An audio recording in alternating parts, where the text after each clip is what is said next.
김춘수님의 꽃에 관한 연작시 중에서 꽃에 이어 꽃을 위한 서시 수업을 시작해 보도록 하겠습니다.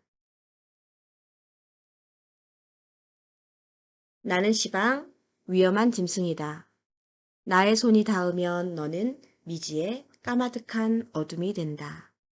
시적 화자인 내가 등장합니다.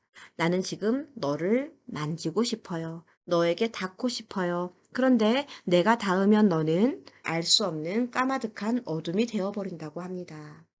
지금 내가 알고 싶은 대상은 너죠. 그렇다면 나라는 시적 화자는 바로 너라는 존재를 알고 싶은 인식의 주체가 되겠습니다. 그리고 탐구의 주체가 되겠죠. 시방은 전라도 사투리로 지금이라는 뜻을 가지고 있고요. 왜 위험한 짐승일까요? 즉, 나는 아직 존재의 본질을 알지 못했기 때문입니다.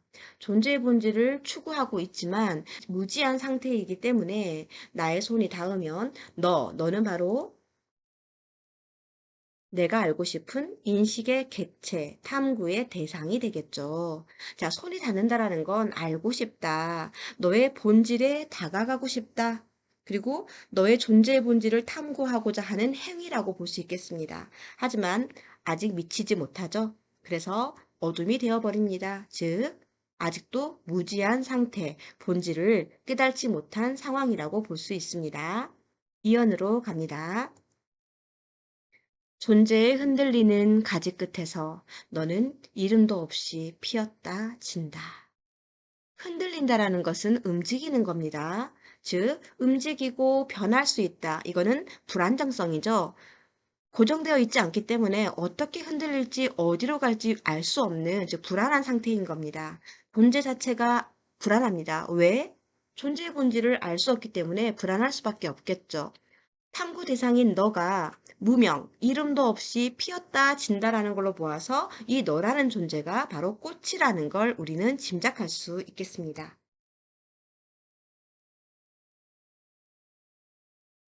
자, 3년으로 넘어갑니다. 눈시울에 젖어드는 이 무명의 어둠에 추억의 한 접시 불을 밝히고 나는 한밤내 운다. 화자가 울고 있어요.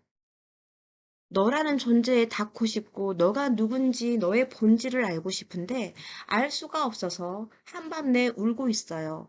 하지만 울고만 있진 않습니다. 그 어둠을 물리칠, 어둠을 몰아낼 너라는 존재에 가닿고 싶은 마음에 지금 무언가 노력을 하고 있습니다. 어떤 노력을 하고 있나요? 추억의 한 접시 불을 밝힌다라고 하고 있습니다. 자, 추억이라는 건 이 화자가 살아온 지난 생애 전체겠죠. 이제까지 살아왔던 모든 삶의 경험과 지식의 총체라고 볼 수 있어요. 자, 추억이라는 건 눈에 보이지 않는 매우 추상적이죠.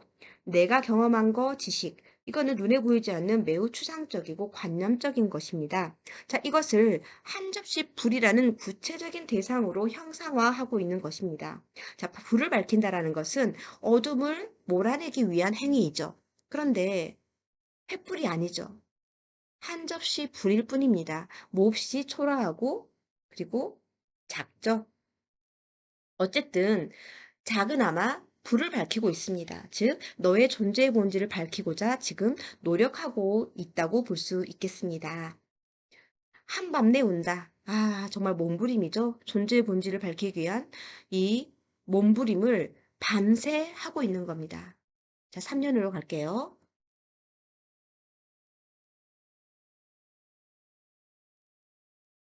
나의 울음은 차춤, 아닌 밤 돌개바람이 되어 탑을 흔들다가 도래까지 스미면 금이 될 것이다.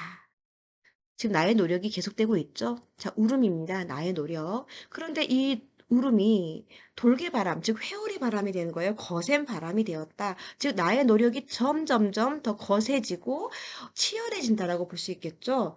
너의 존재의 본질을 알고자 하는 나의 바람이, 나의 노력이 이토록 치열해지다. 그러면 이 나의 노력은 탑을 흔들 것이다. 즉 탑은 외형이죠. 바깥, 즉 존재의 본질의 그 단단한 외형을 말합니다.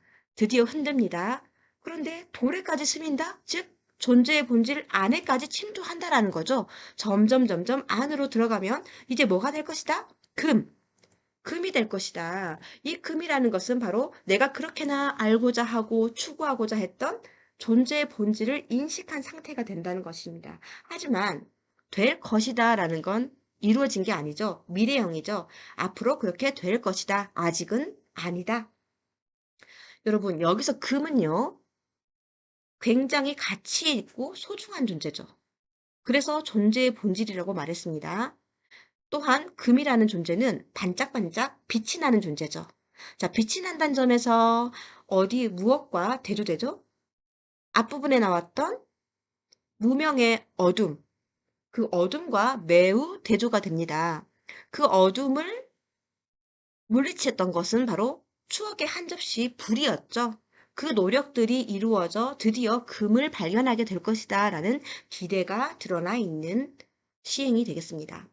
자, 그러면 이런 노력 끝에 과연 화자는 너라는 존재의 본질을 발견했을까요? 발견했으면 참 좋겠습니다. 마지막 연으로 가보겠습니다. 얼굴을 가리운 나의 신부여. 그런데 점이 앞에 세 개가 있어요. 이건 무수히 많은 시간과 노력과 일들이 있었는데 그것을 뭐 하는 거죠? 생각하는 거죠. 즉, 화자의 존재의 본질을 깨닫기 위한, 금을 발견하기 위한 노력은 무수히 많이 이루어졌다는 말이에요. 하지만 결과적으로 나의 신부의 얼굴을 볼 수가 없습니다. 왜? 얼굴을 가리웠다. 이 말은 존재의 본질을 깨닫지 못했다라는 거죠. 매우 안타깝네요. 나의 신부는 바로 꽃이겠죠? 자, 인식의 객체이며 탐구하고자 하는 대상이었던 너는 바로 꽃이고 그 꽃은 나의 신부인 겁니다. 그런데 나는 사랑하는, 가닿고 싶은, 만지고 싶은 나의 신부의 실체를, 본질을 결국에는 발견하지 못했다라는 그런 안타까움이 있네요. 김춘수님의 꽃시와 이 시를 한번 비교해 보자면 그래도 김춘수님의 꽃이라는 시에서는 적어도 이름을 불렀습니다. 내가 너의 이름을 불러주었을 때 너는 나에게로 와서 꽃이 되었다라고 했죠. 이름을 불렀다라는 것은 호명하였다, 명명하였다, 즉 이름이 있다 또는 이름을 지어 주었다.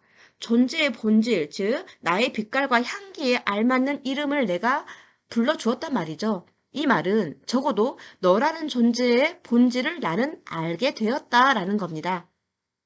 비록 내 존재의 본질에 맞는 이름을 불러줄 사람을 만나지는 못했을지언정 나는 너라는 존재의 본질은 깨달았다라는 것인데 꽃을 위한 서시에서는 끝까지 이름이 없습니다. 무명이죠. 어둠이죠. 빛이 되지 못했죠. 금을 발견할 수 없었죠.